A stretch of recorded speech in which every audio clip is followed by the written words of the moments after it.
शिक्षक सेवा आयोगको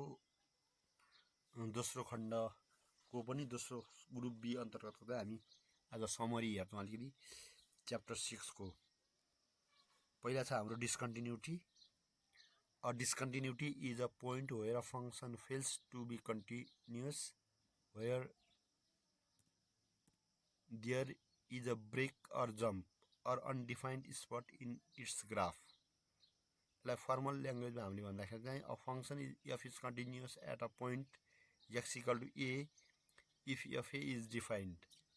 दोस्रोमा the limit as x tends to a exists, the limit equals f a. Functional भ्यालुसँग इक्वल हुनु पर्यो भन्न खोज्यो। A discontinuity occurs when any of these condition fails. यो कन्डिसन चाहिँ फेल हुनु भएन, फेल भयो भने चाहिँ यो चाहिँ डिस्कन्टिन्युटी हुन्छ भन्न खोजे। टाइप अफ डिस्कन्टिन्युटी बनाऊ, रिमुभेबल छ, जम्प छ, इन्फाइनाइट छ, अस्किलेटिङ छ। रिमुभेबल भनेको चाहिँ द लिमिट एक्जिस्ट, लिमिट चाहिँ एक्जिस्ट छ तर but either F is undefined or does not equal to the limit. Jump भनेको चाहिँ जम्प भन्नाले चाहिँ हामीले के बुझ्नु पर्यो भन्दा the left hand side limit, right hand side limit both exist but not equal. Exist चाहिँ भयो तर इक्वल भएन भने त्यसलाई हामी जम्प भन्न भन्छौँ। यसै गरी infinite, the function approaches plus minus infinity, इन्फिनिटीतिर गयो भने चाहिँ यो इन्फाइनाइट हुने भयो। Oscillating, the function oscillates widely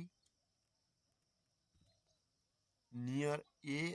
and no limit exist, limit exist भएन भने चाहिँ यसरी एक्जिस्ट भएन र अस्किलेट चाहिँ नियर टु ए भयो भने चाहिँ यो अस्किलेटिङ हुन्छ। रिमुभेबललाई हामी यसरी ल्याङ्ग्वेजमा लेख्न सक्छौँ, अर्डिनरीलाई यसै गरी, इन्फाइनाइटलाई पनि यसरी हामी यो ल्याङ्ग्वेजमा हामी यसरी लेख्न सक्छौँ। जस्तो रिमुभेबल डिस्कन्टिन्युटी भनेको f x does not equals to f a, limit f x does not equals to f a. Ordinary or jump भनेको LHL does not equal to RHL. Infinity भनेको चाहिँ इन्फाइनाइट डिस्कन्टिन्युटी भनेको limit f x tends to infinity or minus infinity. यसै गरी difference between differentiability and integration भनौँ।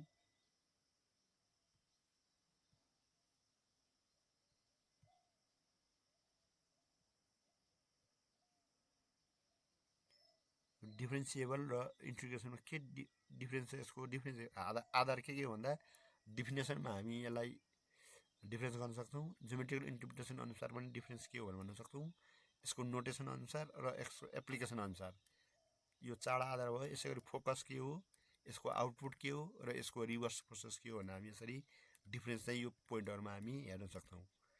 Numerical डिफरेन्सिएसनमा newton forward, यो तिनवटा छ न्युटन फरवर्डमा,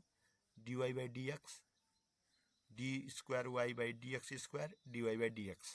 तीनटा हामी फर्मुला यसरी हेर्न सक्छौँ। 1/h del y naught, 1/2 del square y naught, 1 + 1/3 del cube y naught, -1/4 del power 4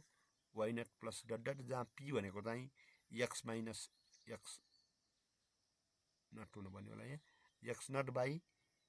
x minus xn by h, यो चाहिँ यसको p को भ्यालु निकाल्ने तरिका भयो। न्युटन ब्याकवर्डमा यसै गरी सेम प्रोसेस छ। 1/h del yn to p + 1/2 del square yn, 3p square plus 6p plus 2/6 del cube yn plus 4p cube 18p square 22p plus 6/12 del power 4 yn। Numerical इन्टिग्रेसनमा हामीले trapezoid rule र Simpson's 1/3 rule र Simpson's 3/8 rule पढ्नुपर्छ। Trapezoid रुलमा integration a to b y dx equal to h/3 y not plus yn एउटा ग्रुपमा, अरू सबैलाई सम गरेर 2 ले मल्टिप्लाई गर्ने, 2 bracket y1 plus y2 plus dot dot dot plus y n - 1, यसरी यो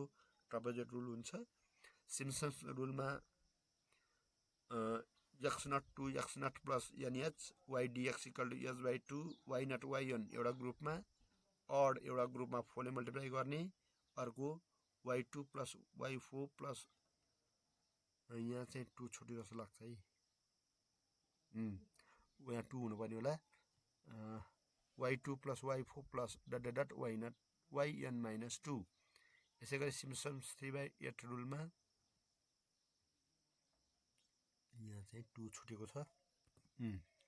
यसै गरी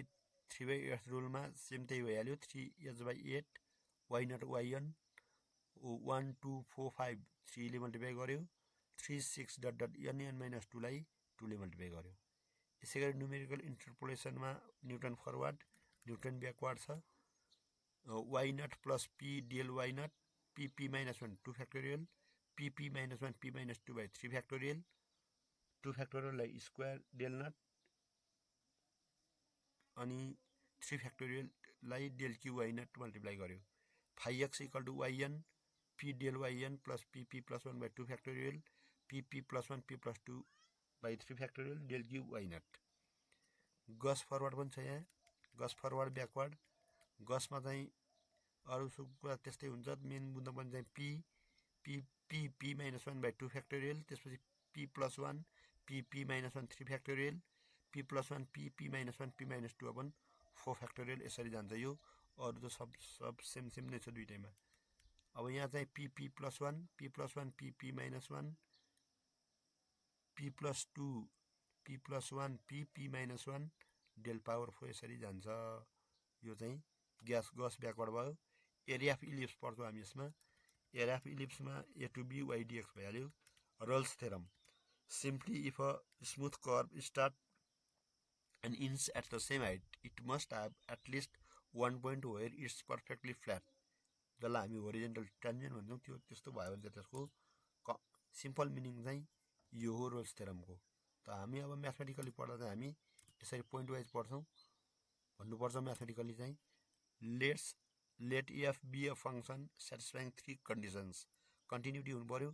डिफरेन्शिएबिलिटी हुनु पर्यो इक्वल इन्डिपेन्डेन्ट हुनु पर्यो कहाँ कन्टिन्युटी हुनु पर्यो भन्दा f is continuous on the closed interval ab f is differentiable on the open interval ab equal in points fa equal to fb then there exists at least one point c belongs to ab such that f dash c equal to 0 भयो भने यो roles थ्योरमको statement हो geometrical इन्टरप्रिटेसनमा जाउँ if a curve is smooth and it returns to the same value at both ends there must be at least one peak or valley in between where the tangent line is horizontal important notes भनेर राखेको छु दुई तीनवटा पोइन्टमा हेरौँ the theorem guarantees existence not uniqueness there may be more than one such c all three conditions are necessary dropping any one can make the conclusion fail it is a special case of mean value theorem mean value theorem special case हो Rolle's theorem भनेको ल आजलाई यति गरौँ